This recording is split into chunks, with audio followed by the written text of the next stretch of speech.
everybody, my name is Codline3639. Welcome back to another video. Today, in this one, it's going to be another card analysis video. And today, in this one, we'll be covering the new Brave token archetype that got revealed yesterday when this video will be released. So yeah, this is a very interesting archetype. It's the first archetype being revealed out of the Grand Creators set, which comes out on December 2nd of 2020.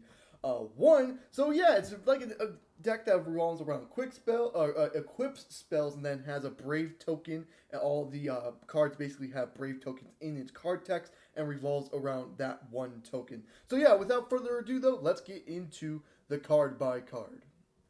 Alrighty, now onto the card by card. We have a couple of cards to get through here, so we start off with the monsters, which only surprisingly are two, where the first one we're going to start off with is Magicite Warrior of Ruins. It's a level 4 fire warrior monster with 2300 attack and 1000 defense. That's a lot of attack on a level 4. That's pretty impressive.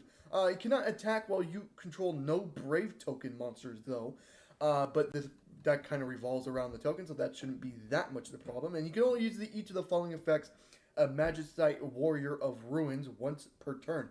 If you control a Brave token, you can special summon this card from your hand, and then at the end of the battle phase, if a monster that specifically lists the token Brave token in its card battled, you can set one trap specifically list Brave token in its text directly from into the spells and trap zone. So basically, gets to special summon itself from the hand if you control a Brave token monster or token, and then if a Brave token or a card that has a Brave token in its card text attacks in the battle phase, at the end of the battle phase, you can set one trap that specifically lists Brave token in its card text. A lot of Brave token stuff revolving around here. Again, this deck revolves around Brave token in its card text and stuff like that. Not too bad. It can spell summon itself. It's a warrior, so you can make something like a Soul Day. I know this deck has a lot of equip spells, so a Soul Day could be good for that as well. So very interesting. And then the next and last monster in the entire archetype is a Wandering Griffin Rider,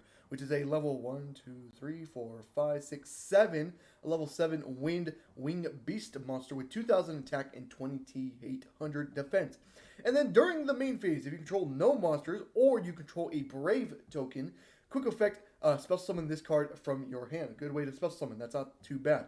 And then when a card or effect is activated, if you control a Brave token, quick effect, shuffle this card into the deck. If you do, negate the activation, and if you do, destroy that card. That is actually not bad. It gets a special summon itself, and then it has, a negation effect to it. That's actually not too bad of a card there. I actually like that card pretty much. But that again, that's all the monsters in the entire archetype. Now let's get into the spells, which we have a lot to cover here.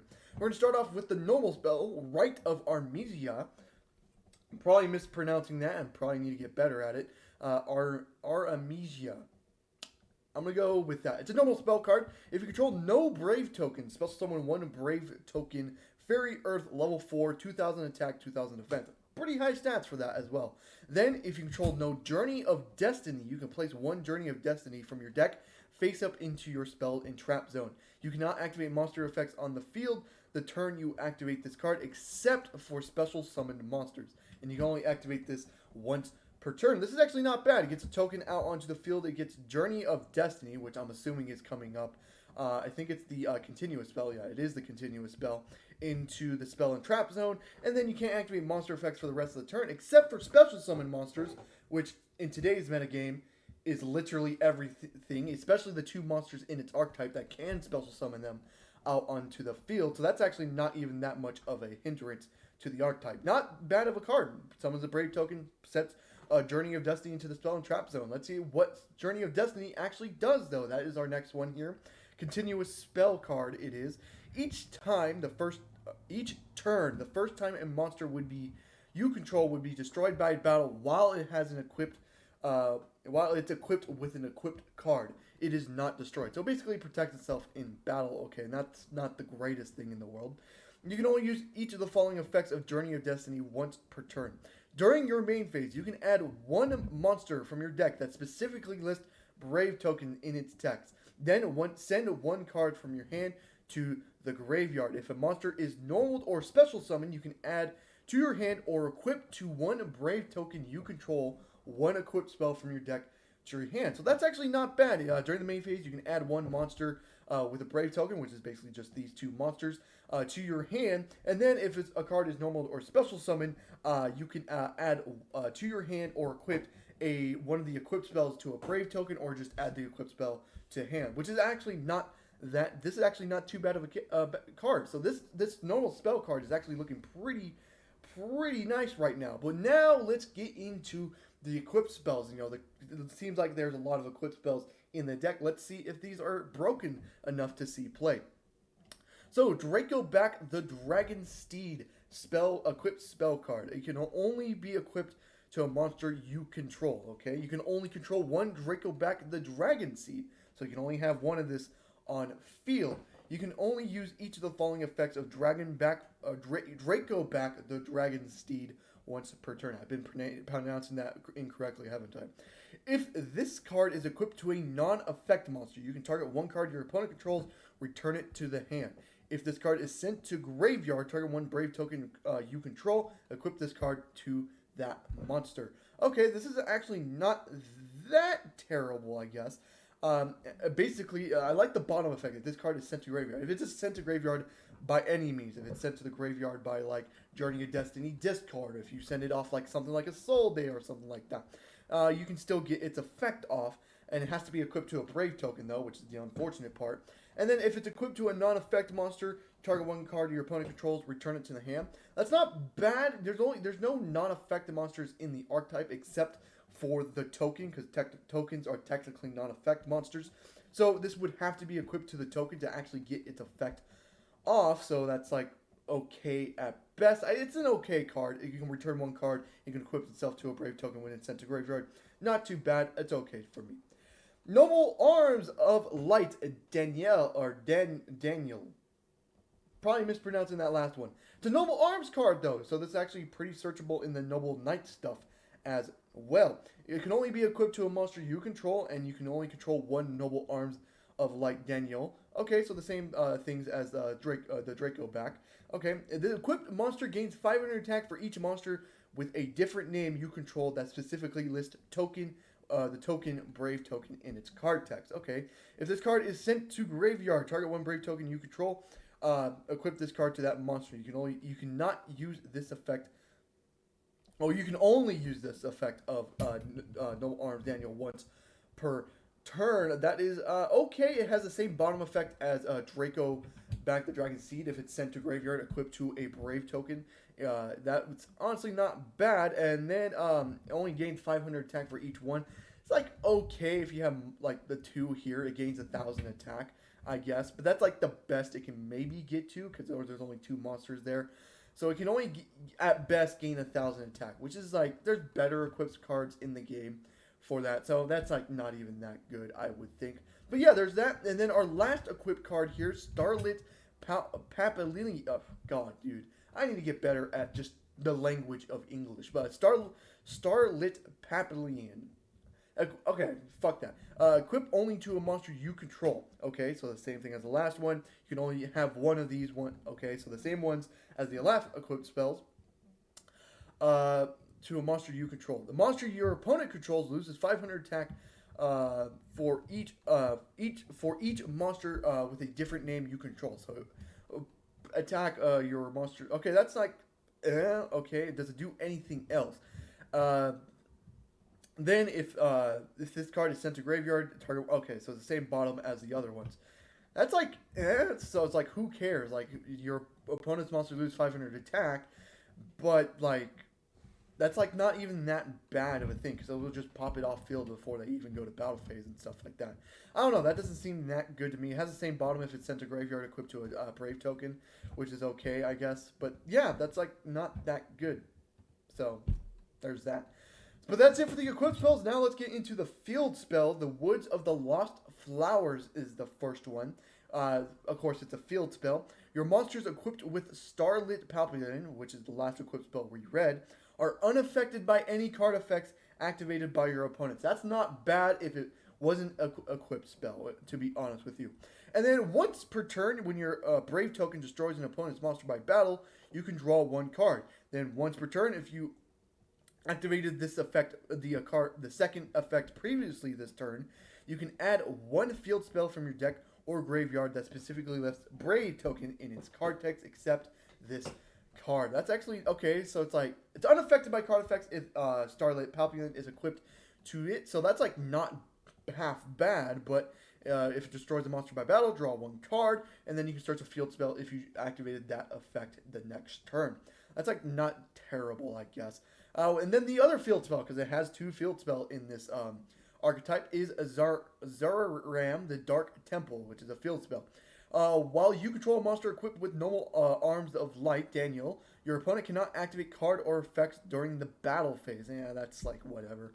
Once per turn, when your Brave token destroys an opponent's monster by battle, you can inflict damage equal to your opponent's.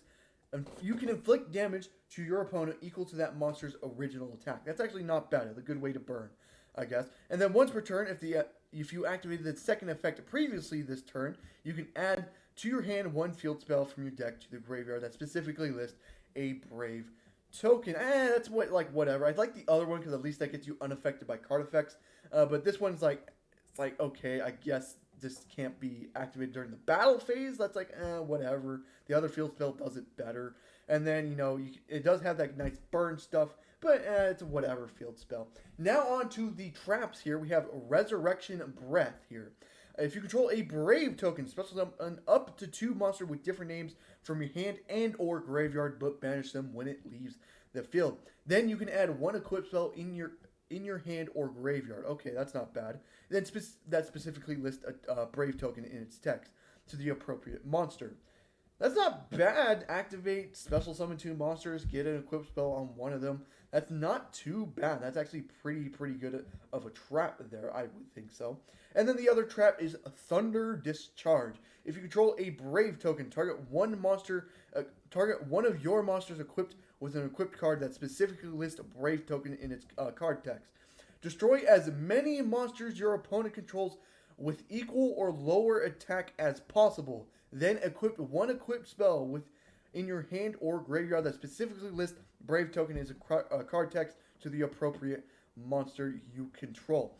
Holy crap, that's actually pretty good because again, if you equip to something like Majesty the Warrior Ruins, which has already 2300 attack, then you put Danielle onto it, which has gains more attack to it, like 28, maybe even 33 if you have both monsters on field, and then you have Starlight Palpulin, which reduces everyone's attack by 500 your opponent controls.